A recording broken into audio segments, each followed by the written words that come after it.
All right, this is Ricky, And this is Brendan. and you're listening to A Gentleman's Disagreement. What I wouldn't give for the hope I used to find in a case of lion's head. Folks of different minds, because even though it did not share the pains we share, that American ideal, friends made over arguments in an early morning buzz. Need an early morning buzz. All right, Brendan, it is Tuesday, June 4th. Um, I mean, a little bit early, but we just had our 2 month checkup for Millie. Gonna get her some vaccines, and they do like the regular measurements. So get her obviously her weight and her length, which is all good. She's kind of middle of the pack on that, which is I'm very happy about that because obviously as a short guy, I'm hoping that she that she grows to a normal size. But they also check the circumference of her head, and her head right now is I think in like the 94th percentile of heads. Big brain, Ricky. I hope that's in there. When whenever this has been true from birth. And one fun fact, if you've never seen a newborn, like fresh newborn, they come out with like a cone head basically. And it it slowly like rounds and becomes more normal over time, but it's really interesting when you first see them. And I assume that some of that was just that, but her head has been trending on the larger side. And we sort of would tell the doctor, like, hey, we both got, I wear like a size 7 and 5/8 like fitted hat, right? Like I feel like I have a pretty big head. Jenny's got with her hair and stuff, she also like stretches my hat. So we're like, we think it may be genetic, but not something that we're too worried about. And they're like, yeah, if it keeps trending in this direction, it's at some point we're gonna have to measure your heads to make sure that this is normal. There's not something else going on. I was like, things I never thought I would have to worry about. The circumference of my daughter's head. All right, Ricky, I feel lucky that you're able to educate me. If I ever find myself in a similar situation, I'll know who to go to. Uh, I mean, there is a sort of a limitless amount of information that you can find, and I feel like I'm uncovering new things that I did not know, nor did I ever think I would need to know all the time. But Well, I digress. What are we talking about? I will say, Ricky, that we've gotten good feedback on your like kind of parent corners to start the episode. So I wonder what people will think of that one. But I saw some clips of Millie, your daughter, on Instagram the other day, and I haven't seen her in a couple of weeks, which isn't that long, but obviously in when a baby is, almost 8 weeks old, that not having seen her in like 2 weeks is a quarter of her lifetime. But I was like, man, she's big. She seems so aware. It's like this girl's growing so fast. She really is. We were told that she would, or that many newborns stay in the sleepy, eyes closed phase for a long time, and she's bucking the trend on that one. Yeah. She likes to. Our doctor calls her a FOMO baby, that she Yeah. doesn't want to miss out on what's going on. So Well, she's eyes open, poking she, around. she might have gotten that from her father. Yes, I am. Uh, yeah, I'm to this day I am a people watcher. So it is potentially apple in a tree situation. Yeah. All right. This week we have another great conversation. You and I were just talking how lucky we feel that we've gotten such a great string of guests. We obviously had Time Editor in Chief Sam Jacobs on a couple weeks ago. We had Dr. Michael Beckley to talk about China last week, and that was both those conversations were phenomenal. And we're certainly hopeful that this one will live up to that. And we're going to welcome Brian Concannon onto the program shortly. Brian, and I'll give him a longer bio when he comes on, but he is the founder and executive director of the Institute for Justice and Democracy in Haiti. He also lived in Haiti for a long time. And Ricky, I've been really circling this conversation for a long time. I've really been wanting to talk about Haiti. It's a topic for a lot of reasons that I don't feel like we talk about enough. Some of that has to do with issues here in the United States with immigration, but really, people that longtime listeners know that we're a Boston-based podcast, and I have friends that I've met through school and through work that are Haitian. I certainly, as a teacher, I worked with tons of Haitian families. I live in a neighborhood that has a lot of Haitian families, and so I feel like I see some of this stuff in my community and in my feeds, which is great. But I think we are guilty of this as a podcast. How often have we talked about Israel and Ukraine and Russia and China and all of these other places, and Haiti's in our backyard. We've never talked about it, so I'm really looking forward to this conversation with Brian. There's so much to cover, and hopefully people will feel the same way. I think for people that know what's going on, hopefully Brian is an expert in this issue, and he'll be able to shed some light on maybe things that you hadn't thought about, and for people that haven't thought about Haiti at all, this hopefully is a little bit of an eye opener and an information builder for you as well. Yeah, I'm really looking forward to this one. Before we bring Brian on, a reminder to everyone: the podcast is brought to you by the hardworking craftsmen over at Cannon Hill Woodworking. They've been building handcrafted, high-end custom tables and desks in Boston since 2018. That's Cannon with two N's. You can check them on Instagram or visit them online at www.cannonhillwood.com. Ricky, one thing in the parent quarter that we hadn't talked about was you and your wife Jenny were going to Boston Calling, which was this big concert a couple of weeks ago. And originally, you had planned to take your 5-week-old daughter to this concert. Get some headphones, she'll be okay. But luckily, you thought better of that. But anyway, that inspired me with my question for you. I'm going to classical music, which you don't hear much of at Boston Calling. But for woodworkers, Ricky, what do you think their favorite classical piece of music might be? Thanks. I was already headed towards something about an instrument. I was going to get to say woodwind, but I don't know, Brendan. What is their favorite piece of classical instrument music? Little Beethoven, Ricky, some chopsticks. That's yeah. I'll give you that one. All right, let's bring Brian on.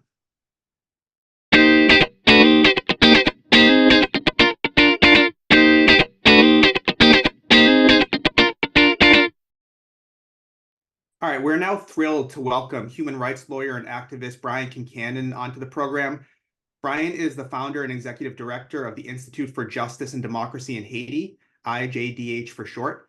He is a trusted voice on human rights in Haiti and U.S. policy to its oldest neighbor through his writing and speaking to a wide range of audiences. But he is most proud of his work helping Haitian human rights advocates make their own voices heard, from the lawyers at the Bureau des Avocats Internationaux to the victims of UN cholera in Haiti.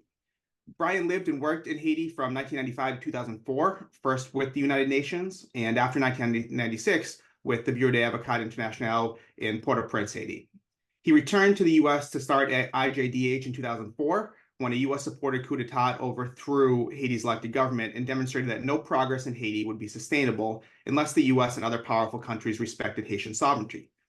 Brian is a graduate of Georgetown University Law Center and Middlebury College. He held a Brandeis International Fellowship in Human Rights, Intervention, and International Law from 2001-2003, and was a 2005-2006 Wasserstein Public Interest Law Fellow at Harvard Law School.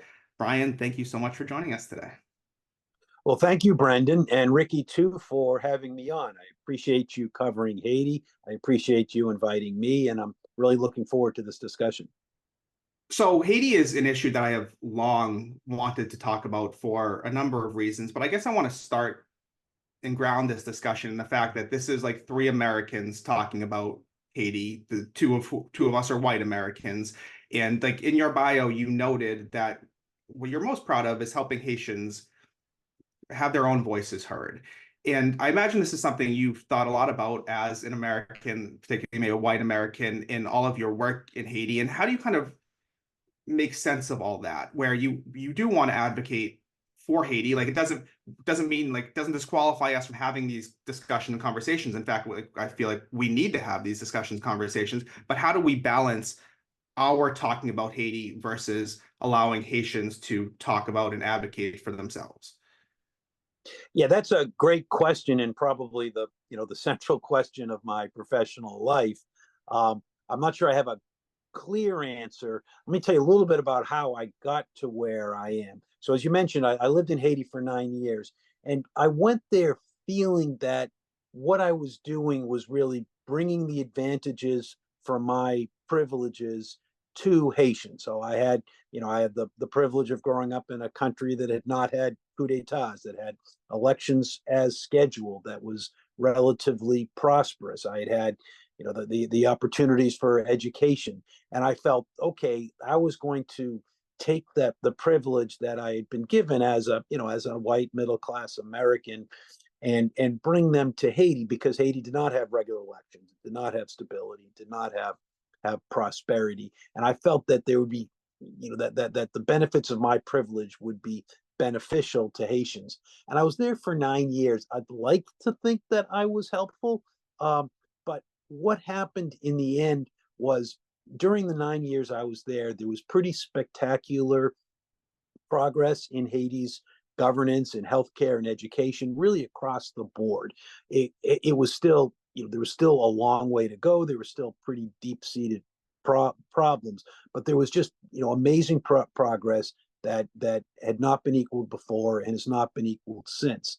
What happened to that progress was, starting after 2000, the United States, starting with the Democratic Clinton administration, and then following through with the Republican Bush administration, they decided they did not like the policies that the Haitian voters had voted for. And so we put a development assistance embargo on Haiti, and then eventually helped out with the kidnapping and the overthrow of the president. When that happened, the 9 years of hard work and hard won progress was really thrown out the window. People that had stood up for justice were put in jail or killed. People who had been convicted in very celebrated human rights trials were let out. Schools were destroyed, healthcare facilities were destroyed. Just a lot of really hard-won and desperately needed progress was erased, because the United States didn't like the democratic choices of Haitian voters. When that happened, that made me realize that my job was not to bring what I had learned in the US to Haiti. My job was to bring what I learned in Haiti back to the United States, because too many decisions about Haitians' rights are made in places like the United States, which partially answers your questions about why Americans should be talking about this. And that what my job was to bring Haitian voters and Haitian activists fight here to make sure the decisions were more supportive of Haiti's democracy. And that's really what I've been doing now for 20 years, since I came back. And it is a balance, and it's a balance I don't think I always get right. Well, I know sometimes I don't get right, between when it's appropriate for me to speak up and when I should be letting Haitians speak up. I mean, obviously, Haitians should be doing most of the talking, and Haitian Americans, about the situation in Haiti. There is, however, value for other people doing it. One of the things I like to do is I'll often do this on a panel discussion where there are Haitians. I'll think of, what are the things that most need to be said, but that they can be punished either individually or collectively for saying, where people say, oh, this is an angry black person saying it, or they'll somehow dismiss that person individual. And so I'll think, okay, I can say that. It's not going to, the Irish get blamed for lots of stuff, and I'm not going to materially add to that, to the quantum of blame. And also, some people are willing to hear a critique of U.S. policy from a white guy that they're not going to listen to from a black person. And so, I try to figure out, where can I really add value to the discussion in a way that supports what Haitians are saying. Really appreciate that response.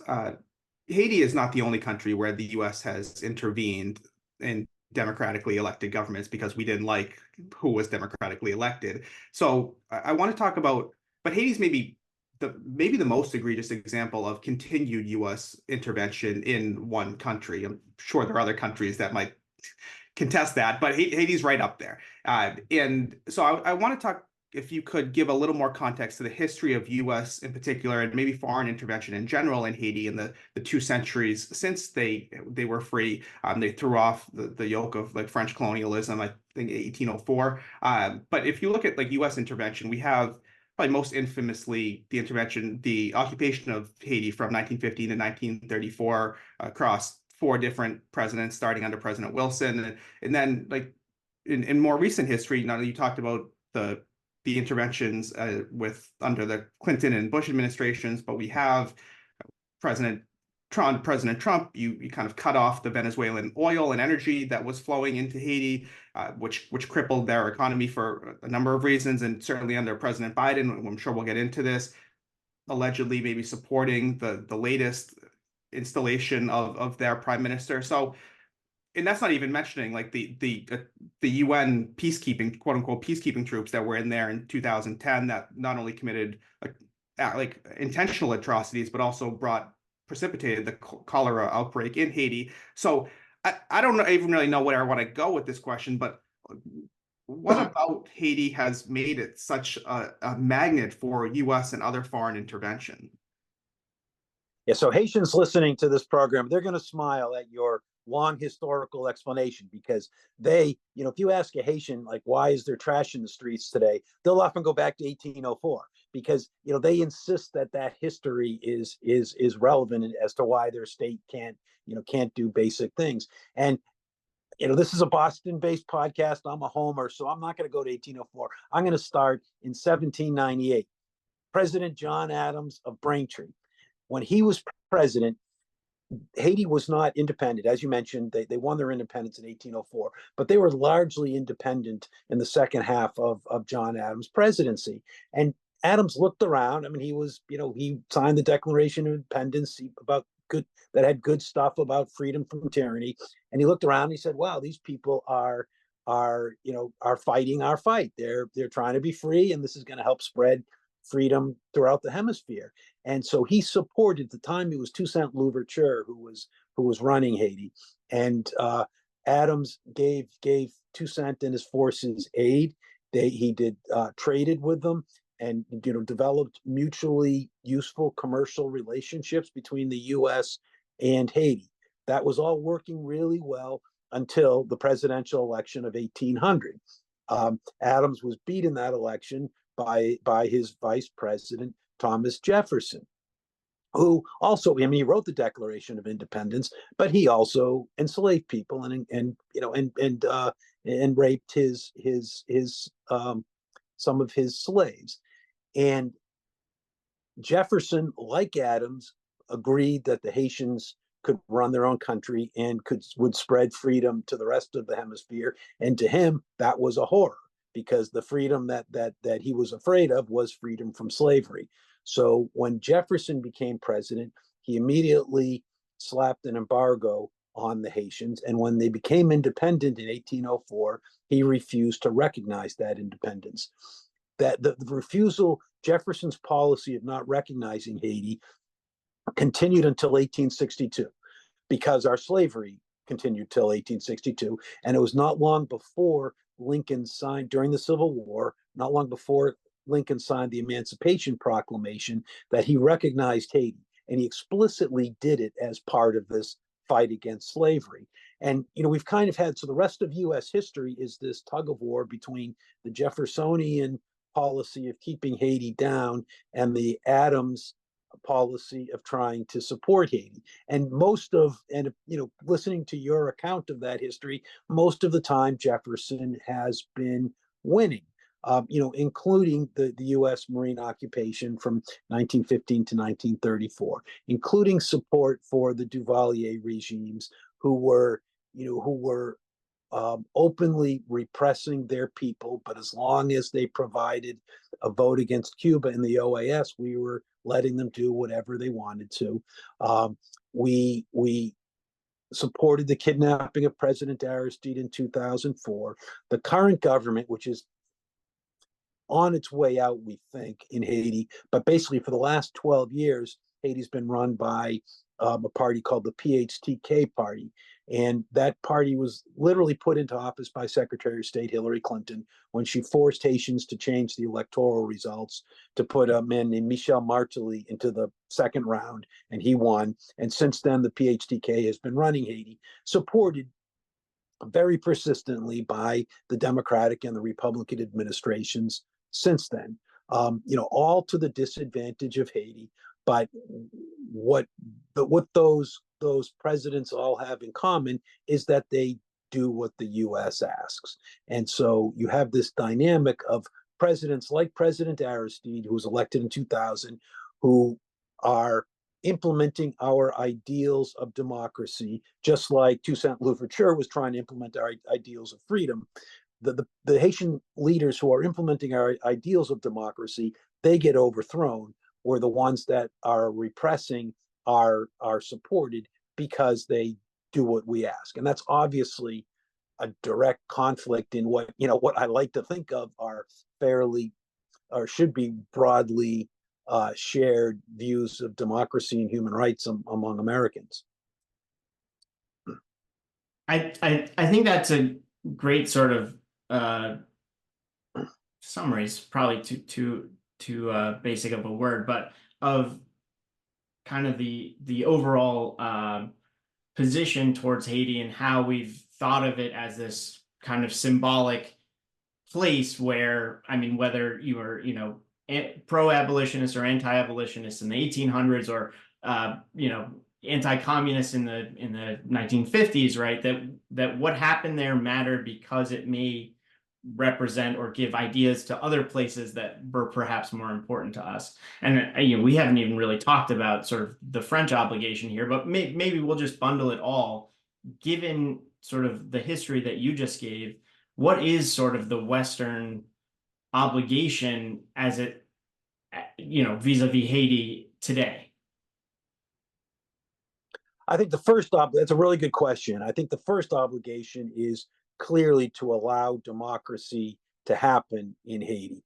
A lot of times people ask, well, what can Haiti do to get out of its predicament?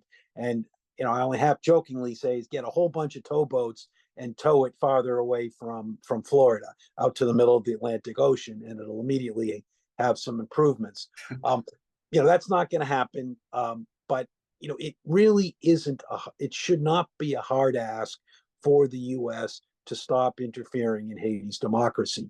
It's shocking that is never on the table. And when Haitians, and I like to echo this, say just stop interfering, the response, and this is across the board, from media, from decision makers, people saying, well, we can't just do nothing, and Haitians are saying, yes, you can, and that would be really, really helpful if you just did nothing. Once they stop interfering, I think that there are other things to do. I think that that are in our interest as a country.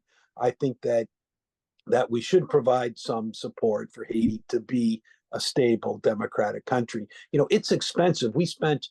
The U.S. spent hundreds of millions of dollars on the peacekeeping mission. So the peacekeeping mission just from the one from 2004 to 2017 was $9 billion. The U.S., I believe, paid a little bit more than a quarter of that. So we're talking, close to $3 billion that we paid for that. And that doesn't include, reconstruction of all the schools and buildings that get destroyed in the attacks, the public health, talking about the work, responding to the cholera. I mean, it's a lot of money that we as taxpayers spend on Haiti that is just to clean up the messes we make.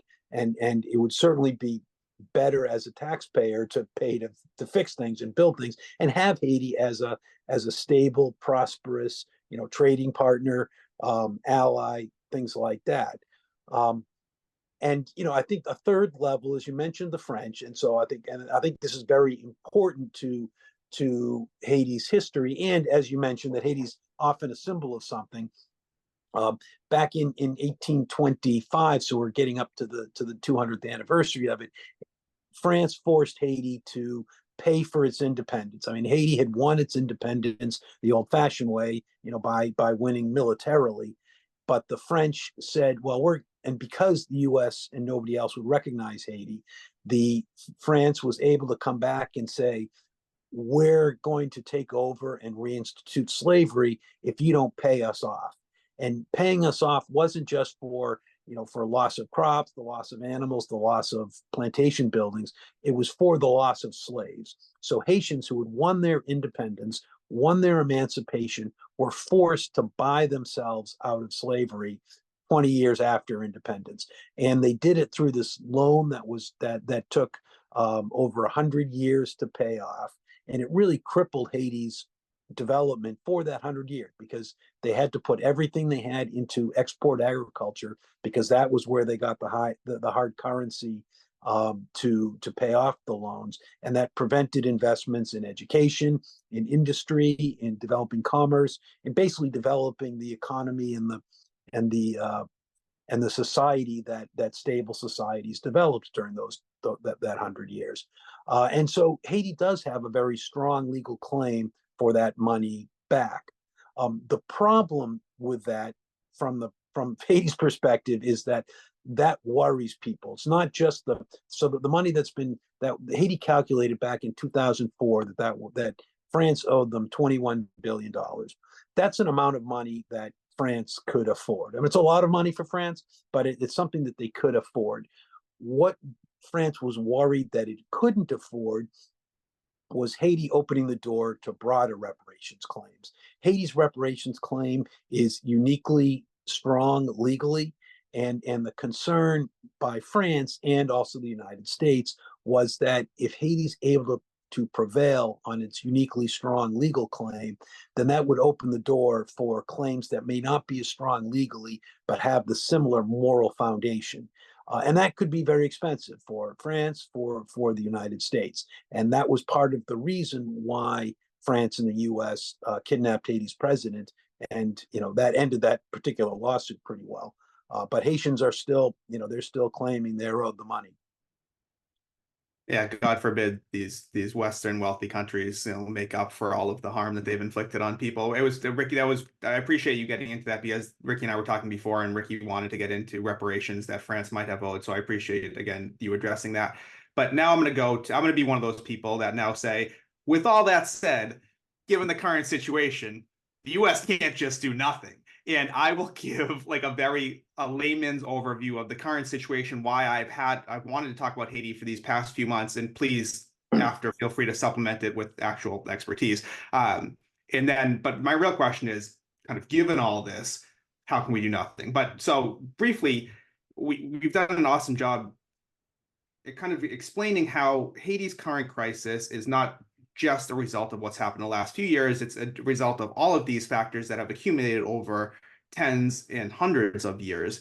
And then we throw in things like natural disasters that have hit Haiti particularly hard, the 2010 terrible earthquake, 2021 earthquake, several hurricanes in the past few years. Like I mentioned, the cholera outbreak several times. So it's really just but if it wasn't for bad luck, they wouldn't have any luck at all. But particularly in the last 3 years, the president of Haiti, Jovenel Moise, was assassinated in 2021, and following that, gangs which had already existed in Haiti really got strengthened themselves and took over large parts of the island, including like key infrastructure, airports, ports. And then back in March, one of the gangs orchestrated this escape of more than 3,600 prisoners, which unleashed a real wave of terror and horror in parts of the country. It led to the resignation of their prime minister, who subsequently had to flee the country and then couldn't get back into the country. It's the violence there. In some ways, you hope that it's peaked in March and April when it was really, really terrible, but it's certainly not in a great situation right now. There had been a plan for Kenyan troops to come in and act as a peacekeeping force, really with U.S. backing, so that the U.S. didn't have to send their own troops in, understandably why, for many reasons, why the U.S. didn't want to do that. But I guess I come back to the question, Brian, of given the situation, given how close Haiti is to Florida in the United States, we can't just do nothing, right?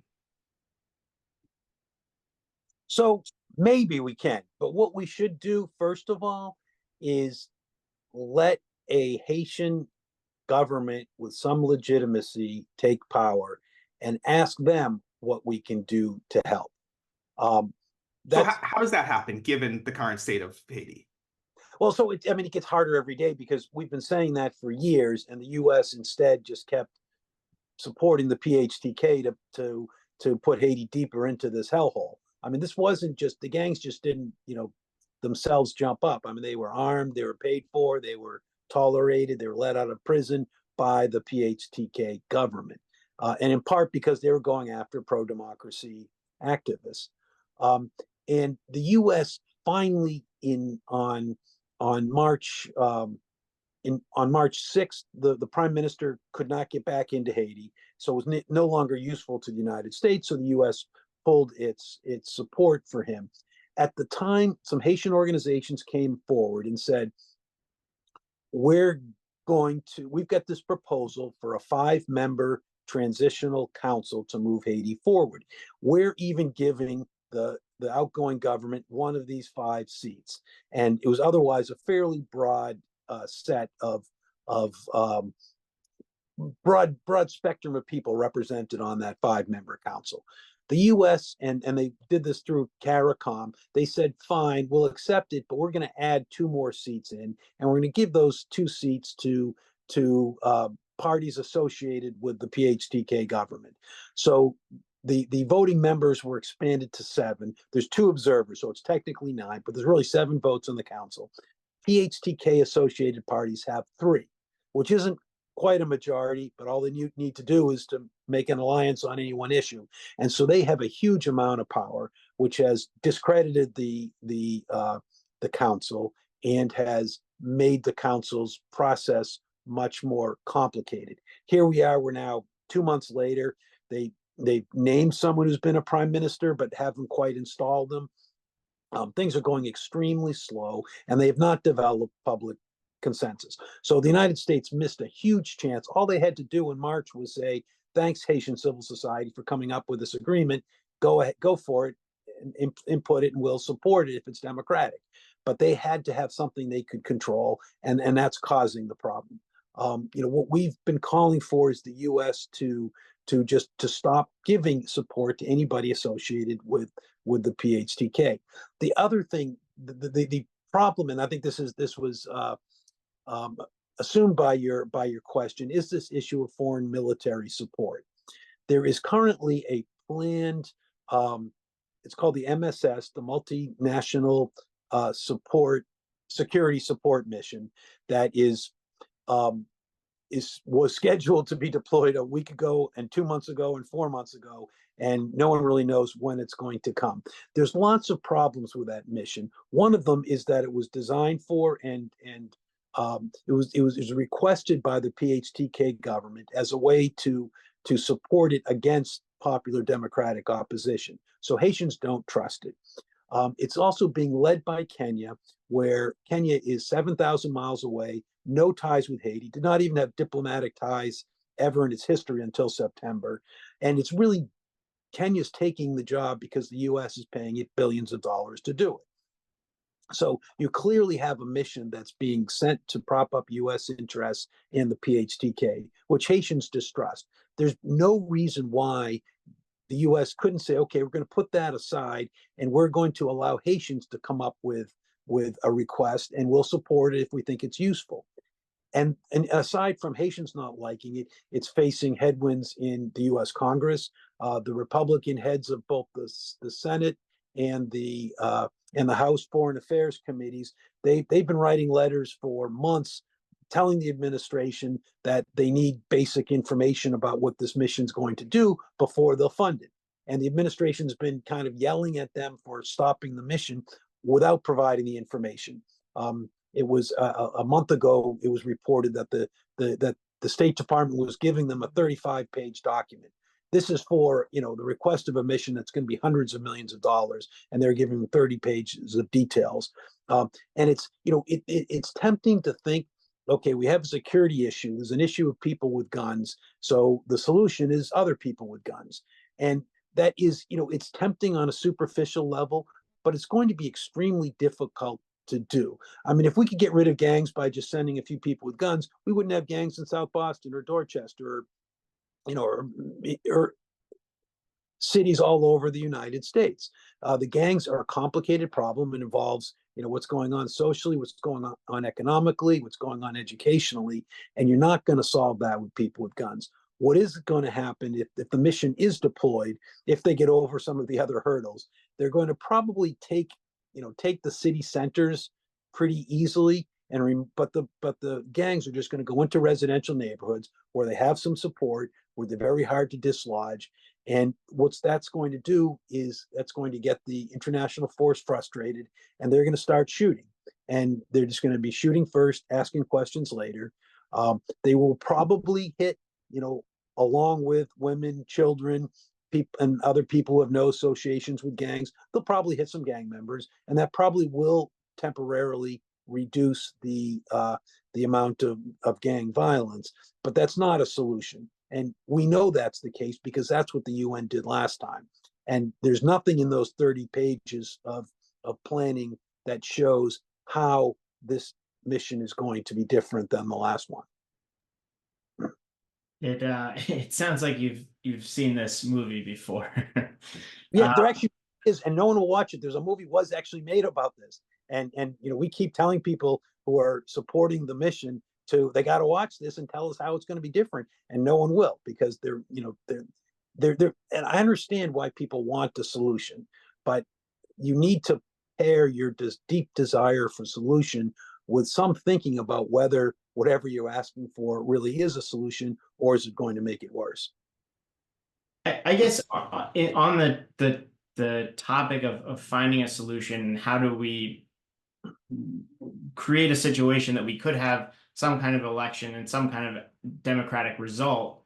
Yeah, I mean, I guess what is sort of your prescription in given all the instability that Brendan kind of referenced?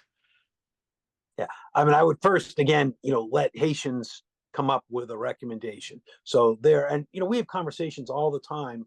There's a Haitian think tank called the Working Group on Security that brings together a broad spectrum of people. There's people from business, from human rights, from former military, government, academia, and they're all across Haiti spectrum, but they have these really good discussions and thoughtful, engaging discussions, but no one listens to them.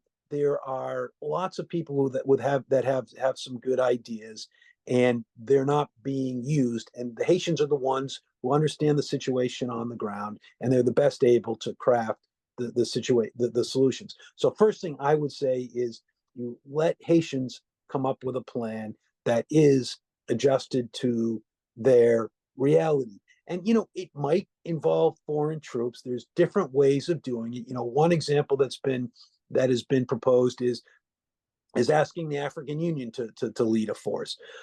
Another one is asking Haiti's neighbors in the Caribbean. Now, the administration back, it's now 2 years ago, asked the Caribbean countries to lead the mission. They refused precisely because they knew the mission was being used to prop up the hated PHTK government. But I think if Haiti went back to CARICOM and said, okay, we've got this transitional government that is moving forward, we want you to lead this mission, I think CARICOM would look at it very differently. Same with the African Union, same with lots of other countries, who have some of this capacity and would be willing to help out. But, CARICOM, they knew that it was going to be a disaster on a political level, but it's also on a human level, it's very difficult. They would have to be shooting, and they're going to get shot at back. Going into into neighborhoods, densely populated neighborhoods, perceived of as a foreign occupying force is a really tough and hazardous job that CARICOM, for good reason, didn't want to take. Yeah.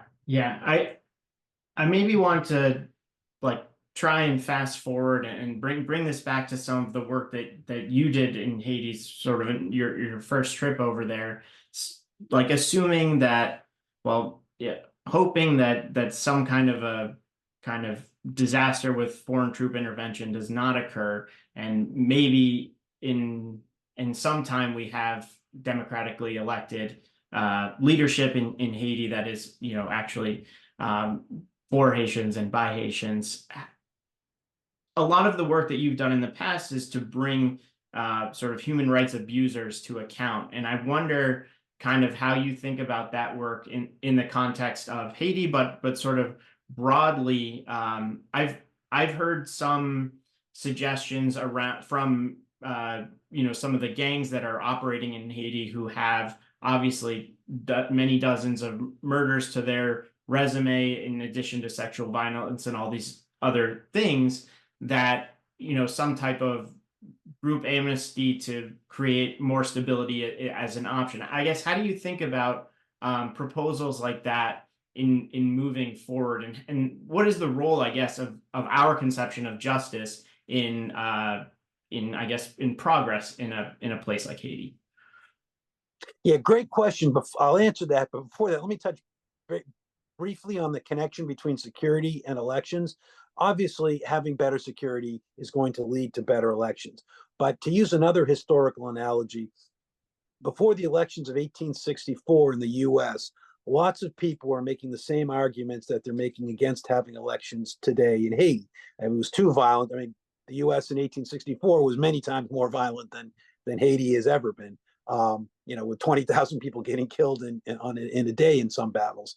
And it was decided that despite the risks, that it would be better to go forward with the elections. And it was not the best election in US history, but what it did do was it gave President Lincoln a mandate to more forcefully prosecute the Civil War, which he took and ended the Civil War shortly after, not long after his inauguration. And so there are advantages to having elections in a less than perfect security environment. But back to your question about the sort of the trade-offs on justice versus some kind of a compromise. I think there's some easy questions there and some hard questions. The easy question, at least for me, is for low-level gang members. A lot of in generally gang members are demonized, and I think in some cases it's highly justified. I think in many cases it's less justified. A lot of the gang members are kids who got into gangs, because they had nothing else to do. But often it was because mom needed rent, and the family was going to get kicked out of their house. So they went to somebody and borrowed the rent money from mom, and then when they couldn't pay it back a month later, they said, "Okay, you owe us." And I've got a 16-year-old son, and just horrified by the fact that any 16-year-old is put into that position. But I just, I can't condemn a 16-year-old for making the choice to do something to get mom rent. And so I think those people, I think there does need to be, I think it's a fairly easy question. You obviously get them to renounce violence, but you give them some kind of training for a better life, some counseling, and that I don't think that necessarily punishment is appropriate there. It gets a lot harder with the top leadership. In that sense, I mean, morally, I'm uncomfortable giving amnesty to them. I think that, but there are some practical considerations. I think if a gang leader, if there was a way of ensuring that a gang leader would desist from the potential for future violence, I guess as a society, there is, some value in that kind of trade-off. In the end, it's not something I can make. I mean, it really needs to be society has to make those trade-offs. And if you look at places where it's been done, I think South Africa is often looked at as an example, both for good and for bad. And I think, because it's really difficult and you're probably never going to end up with a result that everybody's happy. But I think the key is, as much as possible, to get societal buy-in that it is somewhat of a fair process. But, one of the things that's, I think, is really important to underline on this whole issue of transitional justice, people often frame it in terms of like revenge. What kind of revenge are victims going to get? That's really not it's not the priority of victims. Some want revenge, and I think some of that's certainly justifiable if you've suffered great harms. What victims want most is some kind of guarantee that it's not going to happen again. And so what they want is some kind of transformation of power. And I think that's kind of where, for example, in South Africa, where there was less success, where you didn't have as much of an economic transformation. And I think in Haiti, that will be a key factor. I mean, if the gang members get immunity and then they are still able to operate, that's obviously going to be a failure. But also some of the broader context, which you hinted to, these gang members have been and this is highly documented, gang members have for decades been supported by political elites and economic elites. And if those people are untouched by the justice, and you just go after the gang members, who's, some of them are spectacularly wealthy now, but they're all coming from poor backgrounds, and the gang members are mostly poor. If they're the only ones who are getting the short end of the stick of justice, then I think that's going to be problematic for Haiti. I think what Haitians are going to want to see is some kind of structural transformation that makes Haiti more democracy and makes it less likely that that gangs and politicians are going to hire gangs to attack them.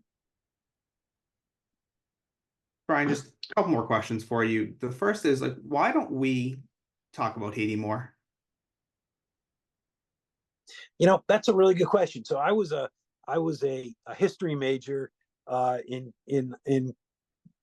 college. Loved history as in high school. I think it was like 3 paragraphs in all those studies was something about Haiti. And Haiti gave us literally it doubled the size of the U.S. in 1803 when we did the Louisiana Purchase, which the reason why we got the Louisiana Purchase at cut rate was Napoleon needed to sell it because he was losing to the Haitians. And Napoleon had bought Louisiana from Spain because Haiti was so valuable producing sugar that it wasn't economically justified to grow food crops there. So he literally got, I think it's like 15 U.S. states, so that he could grow food to supply Haiti. And because Haitians beat Napoleon, he sold us that, and they don't get credit for that. Haiti, is a leader in the fight against emancipation, and it's a wonderful place with great history, great culture. But I think that our marginalizing Haiti, whether it's not recognizing it for 60 years, but also now not talking about it, is part of our unwillingness to grapple with the distance between our ideals of supporting democracy, of being generally nice people, and the reality of our policies to Haiti. That makes a lot of sense and mirrors a lot of the conversation or lack thereof around our own history. And so that makes a lot of sense to me. I guess my final question is, building off that, when we do talk about Haiti, which is rare, and it's usually in this like deficit mindset of like, this is, you hear it even with our former president, how we referred to the country. And even although I think we're coming at it with the best of intentions, we spent this conversation talking about kind of how messed up Haiti is in a lot of ways. So you kind of touched on it in your last answer, but like, why is that the wrong mindset? You've been there for 9 years. I actually want to end on like a positive note about, tell me why Haiti's such a great place that's so worth the saving. Yeah, you know what? I think the best example of that's a great point, and the best example is actually the depiction, and we probably probably all guilty of this today too. The depiction of Haiti as this conflictual state, and there's certainly evidence, as there is with any country, but Haiti, there seems to be a lot of that. It's a place of conflicts. But one thing to think about is that most of Haiti has no effective police presence and no effective government regulation of disputes. So most Haitians live in villages or even urban areas where the police are just not a factor. They find ways of coming to consensus on a broad array of issues that is not violent. And so it's although the fact of violence in Haiti is true, but that is statistically, it's actually a small part of the story. What's the big part of the story is that you have people who are living in places without police presence, without much of a government presence, often without electricity. That's another thing. So you take away all the police and then have a couple blackouts in the United States, we're going to have there's going to be lots of crime coming out. That happens every single night in Haiti. And you don't have these outbreaks. And so Haitians have a tremendous cultural ability to come to consensus. They did it in 1804. They did it in 1986 to get rid of the Duvaliers. They did it in 2006 to end that dictatorship. They did it in 1994. Haitians keep coming up with ways of getting their democracy back on track. And with a little bit of support, as we did between 1994 and 2004, Haitians really can come together and create an impressive country and move forward. and we just need to give them that chance. And even the other thing I think partly also underlying, going back to the whole idea of reparations and the bigger peace and restitution, is Haiti is being punished for doing things that it should be commended for. It was punished in 1804 because it was the first country to win emancipation, and it's still the only country that got its independence from a slave revolt. It should be celebrated in 2024 as being a leader in the fight for racial justice. But it's to the extent that we don't want racial justice, that keeps us from recognizing Haiti's strength. A really grateful answer. Appreciate that and all of your time here, Brian. If people were interested in learning more about your work and the work that your organization is doing in and with Haiti, where could they find some of that work? Yeah, best place is our website, www.ijdh.org, or we've got an easier one to remember, haitijustice.org. And then we've got lots of ways we've got information about our work, about Haiti. We've got volunteer opportunities, donation opportunities, lots of ways people can plug in. And you can reach out to the emails on the site if you have any more questions we can help with. Well, thank you so much. Not only do I appreciate your time in this conversation, but certainly all of the work that you're doing. Nothing but respect and appreciation for doing so much of the hard work and being willing to talk with us about it. We really appreciate you. Well, thanks, Brendan, and thanks, Ricky, for everything. Your great questions, for spreading the word about Haiti, for inviting me on, and happy to continue this discussion. As we always say, careful what you offer us, because we will have you back on. And Brian, I hope that we do have you back on, and we have you back on in a year, and the situation is totally different, and you can come and report on the progress about it. That would be ideal. I'll look forward to that. All right. Thank you.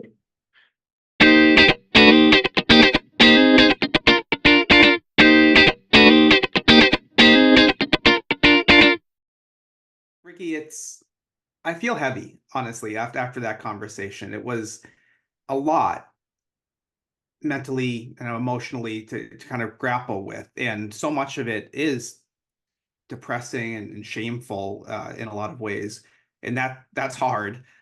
But I also appreciated Brian's perspective and hope and optimism for Haiti. And when he ends by saying that Haitians have this tremendous cultural ability to come to compromise. And essentially what I'm writing down as he's speaking, I'm like, we just need to trust them. Yeah.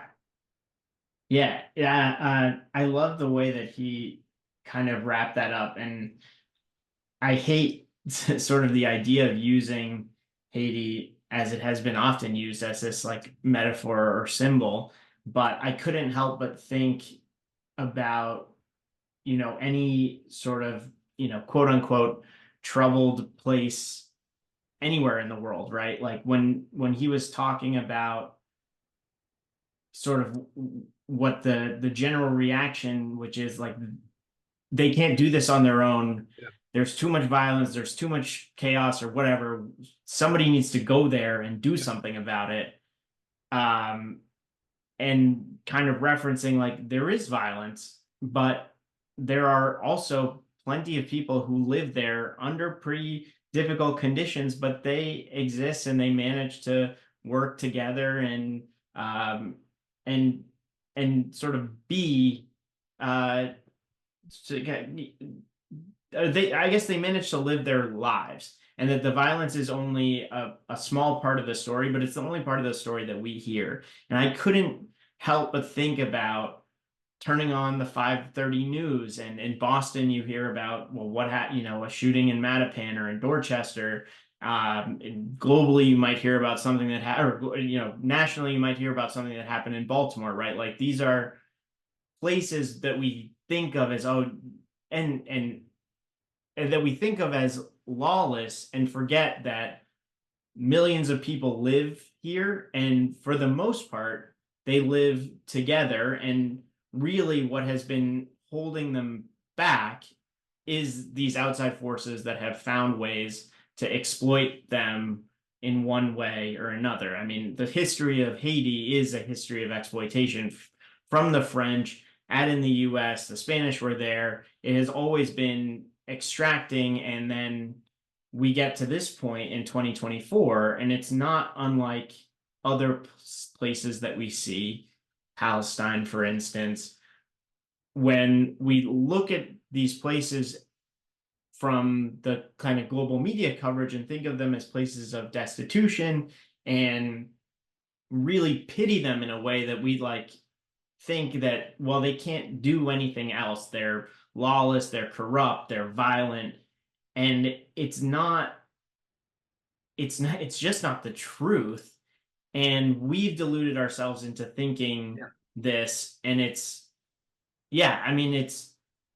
amazing from someone's perspective who's lived there for 9 years, almost a decade, to come back and say, not to sort of shrug his shoulders and say, it's not that bad, but to say there is good and there's bad like every other place. And the way that we can help them the most is by getting out of the way.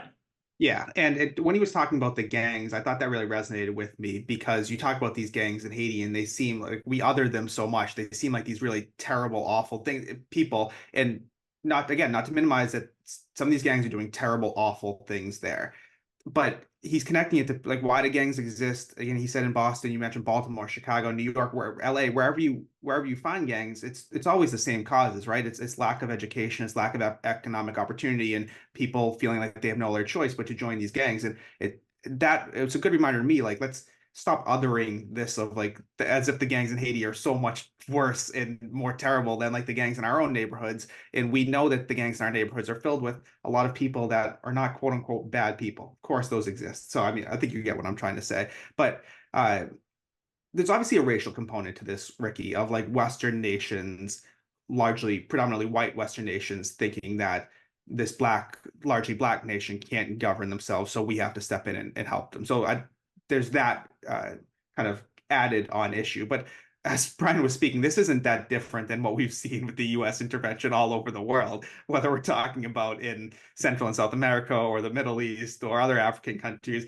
right? Of this idea that like, oh, we support democracy, but only if it's the right kind of democracy. And I really did appreciate Brian's like knowledge and use of history to tie in like so many of these themes of the things that, and Ricky, you and I have talked about this a lot. I just was reflecting on so many of our conversations where we say that we believe in these ideals, and then when a push comes to shove, whether it's in our own country, other countries, we don't exactly live up to those ideals. Yeah. I mean, I think it's no more evident in this quest for reparations, and I think it's actually, I want to say we've chatted about this on the podcast before, but the letters between Thomas Jefferson and the Marquis de Lafayette during the American Revolution, and it's really funny because obviously a lot of our like themes in the Declaration of Independence and throughout the Constitution are pulled from a lot of themes during the French Revolution, right? Like their slogan, "Liberté, égalité, fraternité." Whatever, order's wrong, but you get the gist: liberty, equality, brotherhood. And we have sort of the same thing, right? The basic human rights and the rights of man, that all of that is highly intertwined. And yet we had in the United States this little issue of slavery, and French had colonies all over the world, and Haiti being one of them. And we then intertwined, or we kind of made this like devil's bargain in that, all right, well, I won't talk about, what you guys are doing in Haiti if you don't talk about what we're doing over here. And it really tears at the fabric of all of these things that we supposedly believe in. And I've really struggled with this recently, because you've talked to me about, well, like that I don't, and I think you're right about it, that I don't get as upset about human rights violations, which may even be more egregious on their face in places like China or in places like Russia, as I do when I see the United States doing this. And I tried to tease out, like, why is that? And I think the problem is that the hypocrisy is far more inherent here in the United States than it is in a place like China. It's like if you go to some place that doesn't say that you have any rights and then you have no rights, you're like, well, I guess that's how it works here. But if you go to a place that says we believe in this, we believe in that, and democracy and freedom and all this stuff, and then when push comes to shove and someone makes a free choice and we don't like it, we're like, yeah, never mind. Right? We pull the rug right out from under you. And all of a sudden, like that feels like it hurts worse to me. And I understand that frustration more. And I don't know, I mean, Haiti is right. It is that kind of that, you know, for lack of a better word, that like microcosm of this sense of injustice that is just not getting righted because we have these like complex bargains that we've made with other people who we suppose believe in the same thing that we do, but we also don't want to come to terms with what it means to truly live up to our own ideals. Wow. Wow. Wow. That was what a incredible finish to that rant, because that was a rant, but you stuck the landing, Ricky. Simone Biles asked. That was an incredible ending. I was in the air for far too long. I Yeah. wasn't sure if I was coming down. Yeah, you hit like the trampoline or way up there, but whatever. You did stick the landing. We'll have to clip that. Credit to you. I guess final things from me. First of all, when he's talking about Thomas Jefferson, like you just mentioned, it's like you don't really read about that in history books. Huh? Like, yeah, he was mentioned like, oh, maybe 3 paragraphs about Haiti. It's like all this stuff. And this is where I thought, Ricky, that we've said that we wanted June to be a foreign policy month. And obviously we had Dr. Beckley an awesome conversation about U.S. and China policy towards China and kind of China's status in the world last week. And that was phenomenal. And this was meant to be kind of a continuation of foreign policy. And it was in a lot of ways, but it also, I feel like this dovetails kind of nicely with Juneteenth coming up. And I feel like a lot of the things that we have talked about within our own country were evident, holding up the mirror to not only ourselves, but looking at how we treated Haiti. And I was like, man, so many of these themes that we've talked about are not, you can't just put them in separate buckets. Like you'd say, oh, this is foreign policy versus this is domestic policy. So many of these things are intertwined that Brian brought up. And yeah, so there's lots to think about, I guess. Yeah.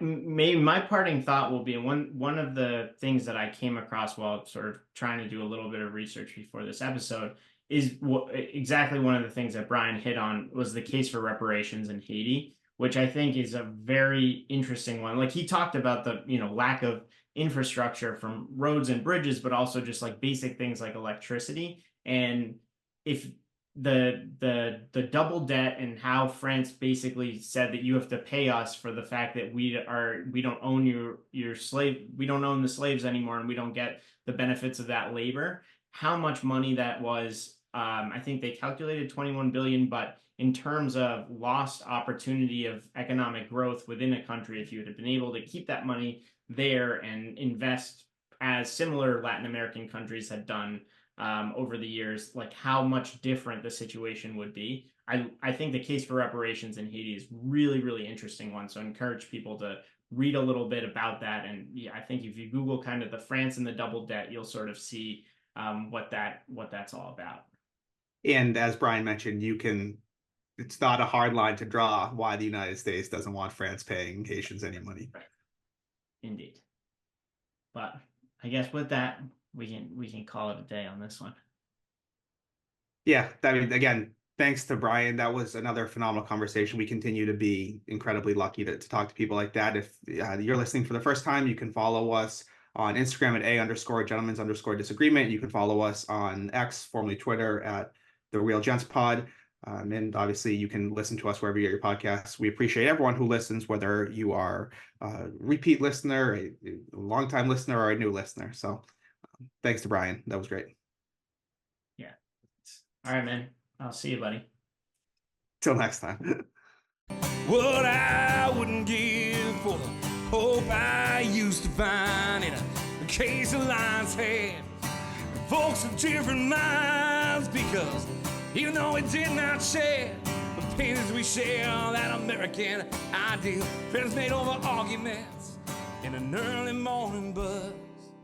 Need an early morning buzz.